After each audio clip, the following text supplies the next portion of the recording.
दोस्तों आज का वीडियो काफ़ी ज़्यादा इंपॉर्टेंट होने वाला है, क्योंकि अगर हम बात करें दो टॉपिक आपके लिए लेके आए हूँ, प्रैक्टिकल रहेंगे दोनों टॉपिक। साइड पे मैं हूँ, साइड पे दोनों टॉपिक हम करेंगे।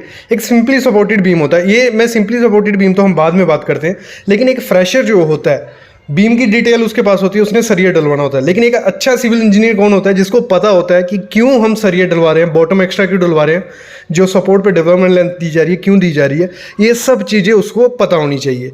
और यही आज मैं प्रैक्टिकली आपको करके बताने वाला हूँ, देसी जुगाड़ से आपको बताऊंगा। पहले ये सब चीज़ें मैं बता चुका हूँ, जिन्होंने वीडियोस देखी है मेरी पहले तो उनको आइडिया भी होगा, लेकिन उसमें भी ऐड ऑन किया है और कुछ नए तरीके से मैं बताने की कोशिश करूँगा, प्रैक्टिकली भी बताऊँगा। और पहले हम कर लेते हैं सिंपली सपोर्टेड बीम पे एक टेस्ट कर लेंगे, थ्योरेटिकल थोड़ा बता देता हूँ, फिर हम साइड पे चलेंगे, लाइव बीम को देखेंगे, वहाँ पे डेवलपमेंट लेंथ देखेंगे, सब चीज़ें देखेंगे, स्टीरअप देखेंगे, क्यों प्रोवाइड करते हैं, वो सब चीज़ें हम बात करने वाले हैं। तो शुरू करता हूँ आज का टॉपिक, लेकिन उससे पहले प्लीज़ चैनल को सब्सक्राइब कर लो और बेल आइकन दबा लो। तो पहले हम देख लेते हैं, एक बीम है हमारा, सिंपली सपोर्टेड बीम है। एक कॉलम आ गया हमारा, इस तरफ कॉलम आ गया, उस पर बीम रेस्ट है हमारा, ठीक है। तो उसमें जो टॉप बार है वो 16 डाया का 2 नग है, और नीचे में बॉटम बार में 20 डाया का 3 नग है। ये हमारा सिंपली सपोर्टेड बीम का स्टील हो गया। ये एक एग्जांपल के लिए मैंने आपको बताया। तो अभी इसको मैं पूरा थ्योरेटिकल समझाने से पहले एक छोटी सी मैंने आपसे एग्जाम्पल बनाई आपके लिए, उससे आपको आइडिया लग जाएगा कि क्या मैं बताने वाला हूँ। तो हम लोग सिविल इंजीनियर, देसी जुगाड़ तो रहेगा ही हमारे पास। तो आज मैं लैब नहीं है तो, लेकिन आपको सिंपल भाषा में समझा सकता हूँ। एक मैंने टेप का पीस ले लिया, दोनों तरफ हमारा वो हो गया, सपोर्ट आ गई, मतलब एक कॉलम की सपोर्ट आ गई। जब हमारा ये मैं क्यों बना रहा हूँ, ये 2-3 चीज़ें इसमें से कवर होंगी। एक तो हमें पता चलेगा टॉप एक्स्ट्रा क्यों प्रोवाइड करते हैं, बॉटम एक्स्ट्रा क्यों प्रोवाइड करते हैं, इंटरव्यू में ये क्वेश्चन आता है इसलिए मैं बता रहा हूँ, और एंकरेज लेंथ क्यों प्रोवाइड करते हैं, और स्टीरअप, maximum shear force, bending moment, ये पूरा इस कॉन्सेप्ट आपको क्लियर होने वाला है आज। तो हमने ये डाला, पॉइंट लोड डाला इस पर, ये दोनों तरफ कॉलम है, ये पॉइंट लोड डाला इस पर, देखते रहना क्या होगा। तो ये इसमें हो क्या रहा है मैं आपको नीचे से दिखाता हूँ, ऐसे आपको ज़्यादा समझ आएगा। तो ये नीचे दब रहा है और वहाँ से ये ऊपर उठ रहा है, मतलब इस तरफ हम इधर इस पर लोड डालेंगे यहाँ, तो यहाँ से ये नीचे दबेगा, यहाँ से ये ऊपर उठेगा और नीचे बाहर निकलने की कोशिश करेगा। अगर मतलब ज़्यादा लोड हम इस पर डाल दिया तो ये बाहर निकलने की कोशिश करेगा, ये निकल गया, ठीक है। तो इस पे समझ गए ये क्या था। अभी हम आते हैं थ्योरेटिकल पे, उधर आप अच्छे से समझ जाओगे कि मैं क्या बोल रहा हूँ। आप देखो हमने किया क्या, यहाँ जब लोड आया तो कुछ आपकी ऐसे इमेज बनी उस स्ट्रक्चर की, जो हमने टेप की एग्जांपल ली थी, कुछ ऐसे आपका वो बन गया, ठीक है, ऐसे बन गया। तो इधर हुआ क्या, इधर हमारा बना, मैं आपको दिखा देता हूँ 1 मिनट। इधर हमारा बना सैगिंग हुई, यहाँ पे सैगिंग मतलब नीचे डाउन हो गया, और हमारी यहाँ क्रिएट हुई पॉजिटिव बेंडिंग मूवमेंट, देखते रहना अभी। और यहाँ हमारी हॉगिंग हुई, मतलब यहाँ दबाएंगे तो यहाँ से उठा था, तो ये होगी हमारी नेगेटिव बेंडिंग मूवमेंट, और यहाँ हमारी हॉगिंग हुई, मतलब हॉगिंग बेंडिंग मूवमेंट हुई। और इस तरफ भी हमारी नेगेटिव बेंडिंग मूवमेंट क्रिएट हुई और हॉगिंग हुई, क्लियर। तो अभी इधर से हमें आइडिया लग गया कि जब भी लोड आएगा तो हमारा जो सिंपली सपोर्टेड बीम होगा उसके फेलियर के चांसेस कहाँ, यहाँ होंगे, इस एरिया में ज़्यादा होंगे। तो इसलिए हमें इसको काउंटर करने के लिए क्या, यहाँ एक्स्ट्रा बार प्रोवाइड करना पड़ेगा, कर्टेल बार और बॉटम एक्स्ट्रा बार। और यहाँ पे हमारा क्या हुआ, हॉगिंग हुआ, मतलब यहाँ लोड पड़ा तो ये उठेगी चीज, तो इसीलिए हमें यहाँ क्या करना है, टॉप एक्स्ट्रा प्रोवाइड करना है इस एरिया में। ये टॉप एक्स्ट्रा आ गया हमारा, और इधर भी हमारा टॉप एक्स्ट्रा आ गया। ये सिंपल देसी लैंग्वेज में समझा रहा हूँ आपको, ये तो समझ आ ही जाएगा। अभी ये हो गया टॉप एक्स्ट्रा। अभी आपने देखा होगा हमारी स्टीरअप, देखो हमारा कुछ डायग्राम ऐसी बनेगी।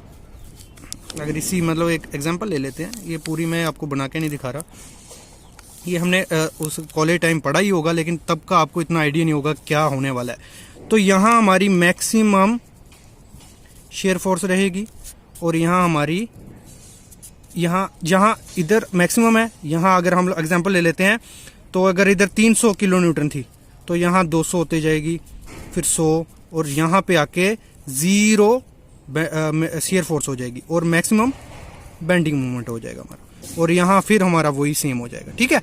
तो इस अभी इधर से समझिए क्या, हम ये ले लेते हैं ऐसे एग्जांपल।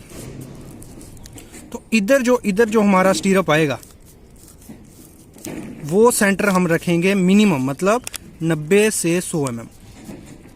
और इधर भी, इधर इस एरिया में इधर भी जो हमारा स्टीरअप आएगा वो रखेंगे 90 से 100 mm। और इधर हमारा जो स्टीरअप आएगा वो 150 mm की स्पेसिंग उसकी रहेगी, क्योंकि इधर हमें ज़रूरत नहीं है इतनी ज़्यादा, ज़रूरत इधर है। क्योंकि अगर हम शेयर फोर्स को समझें, अगर किसी चीज़ को मतलब अगर शेयर फोर्स इस पर आएगी तो ये ऐसे टूटेगा, मतलब इधर से निकल जाएगा, ऐसे मतलब छूट जाएगा।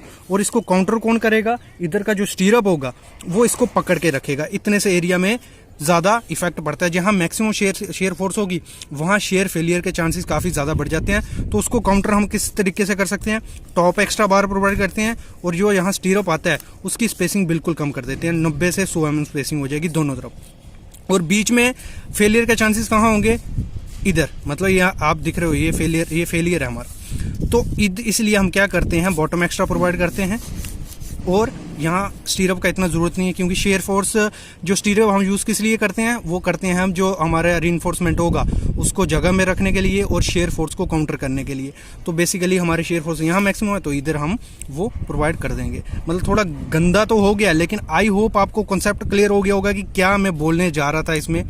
और अभी हम बात करते हैं एंकरेज लेंथ की। जैसे आपने एग्जांपल में देखा, वो जो टेप पे मैंने लोड डाला तो वहाँ से वो भाग रहा था।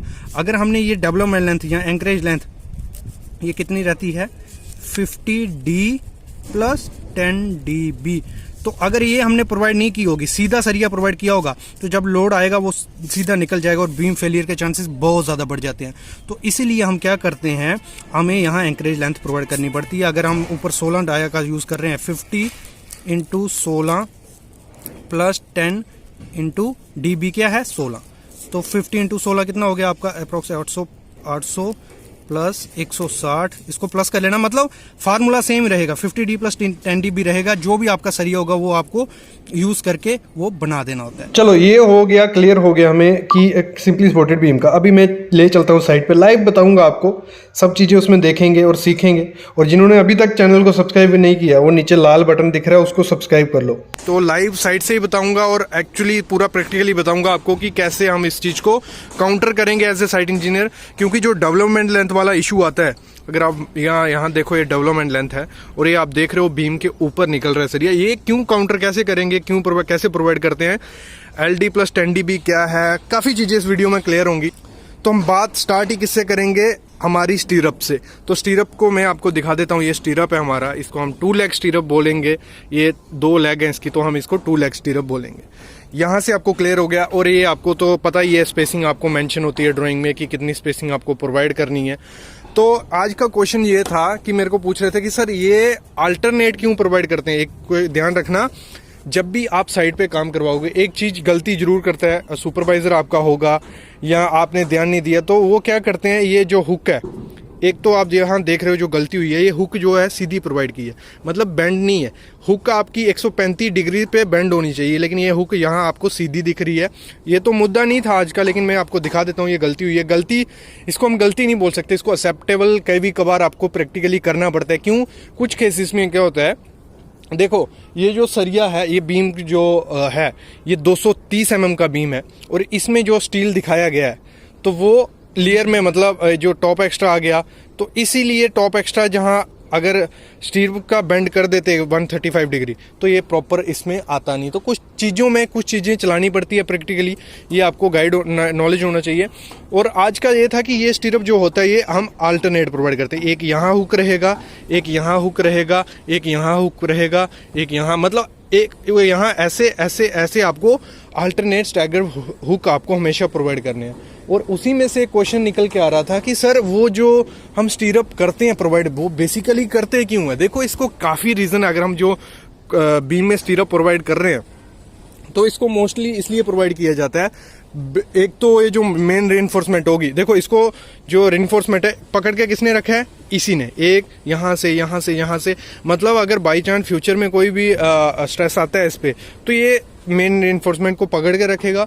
दूसरा शेयर फोर्स को काउंटर करता है, मतलब स्टीरअप का 2 मेनली काम रहता है, एक शेयर फोर्स को काउंटर करना है, दूसरा मेन बार को पकड़ के रखता है, और तीसरा जो बकलिंग होती है, अगर हम बीम की बात करें या कॉलम की, तो बकलिंग को भी ये हैंडल करता है, स्टीरअप का ये काम रहता है। और इसी में एक चीज मैं आपको ऐड करूंगा और बताऊंगा कि आपका ये सिंपली सपोर्टेड बीम, आप देखो वहां पे भी इसका रेस्ट कर रहा है और यहाँ पे भी ये रेस्ट कर रहा है, तो ये हमारा सिंपली सपोर्टेड बीम हुआ। इसका कंप्रेशन जोन ऊपर होगा, टेंशन जोन नीचे।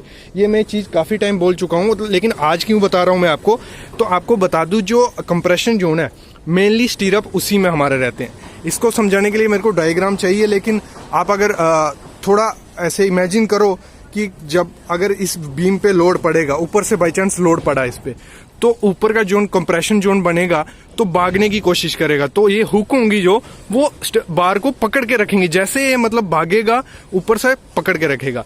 तो यही चीज है, आपको जो स्टीरअप प्रोवाइड करने हमेशा, वो आपको हमेशा कंप्रेशन जोन में ही प्रोवाइड करने। तो अभी हम बात करें जो हमारा ये सिंपली सपोर्टेड बीम हो गया, जो कैंटिलीवर बीम होता है उसका टेंशन जोन कहाँ होता है, ऊपर में। तो उसके स्टीरअप हमेशा कहाँ प्रोवाइड करने, आपको नीचे में। मतलब आपके स्टीरअप हमेशा कहाँ दिखने चाहिए, कंप्रेशन एरिया वाले, कंप्रेशन जोन में आपके स्टीरअप का हुक होना चाहिए। ठीक है, हुक आपका हमेशा कंप्रेशन जोन में रखेगा, ये ध्यान रखना।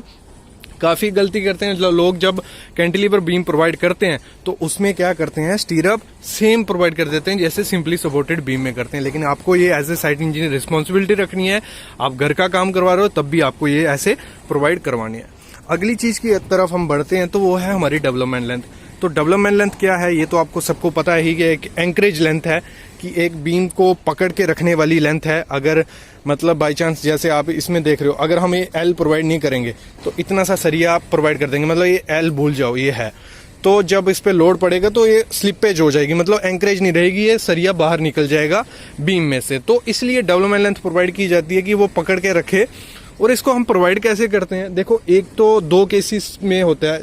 अगर बाई चांस आपको मेंशन नहीं है ड्राइंग में कि कितनी आपको डेवलपमेंट लेंथ प्रोवाइड करनी है, तो आपको क्या करना है, जितनी बीम की डेप्थ होती है, जैसे हम बीम की ये डेप्थ देख रहे हो आप, तो जो बीम की डेप्थ होगी दोनों तरफ से कवर माइनस करके आपको कॉलम के एंड तक उसको प्रोवाइड कर देना है, जैसे यहाँ प्रोवाइड किया है।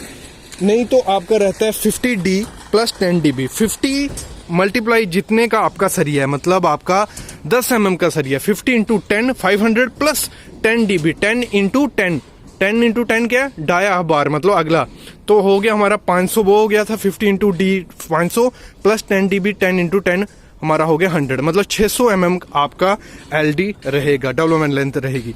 और इसको हम काउंट कहाँ से करते हैं, वो काउंट हमारी होगी, ये हमारा फेस है और ये हमारा लगा लो कॉलम है, तो आपके कॉलम यहाँ से लेके यहाँ, फिर ये टोटल 600 mm होना चाहिए। मतलब यहाँ से लेके ऐसे आया और ये ऐसे गया, ये हमारा टोटल हमें 600 mm मिलना चाहिए। अगर बाई चांस ये हमें 500 mm मिल रहा है तो ये हमारा 100 mm होना चाहिए, तो मतलब पूरा टोटल हमारा 600 mm हो गया।